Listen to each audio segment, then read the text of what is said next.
ओम श्री साईराम।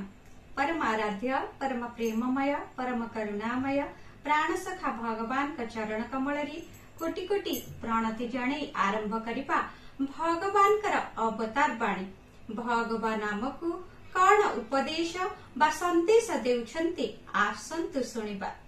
भक्ति मार्गरी भगवान का प्रति पूर्ण समर्पित हेबाकु पड़िथाए। निजर भक्त बोली कहिदेबा अति सहज कथा, किंतु भक्तर अहर्ता संबंधरे जो लंबा तालिका दिया जाइछि ताहा जानिले तुमे बुझी पारिबो जे एही मार्गटी केते कष्टकर।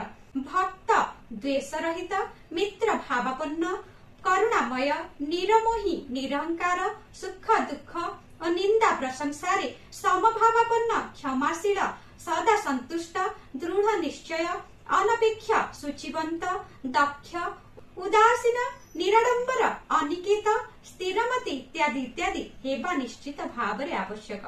गोपी, प्रहल्लाद, मीरांक भली केते जण ही एथिरे सफल होइछन्ते। शुभ सकाळ, आपणकर दिनटी मंगलमय हे। जय साईराम।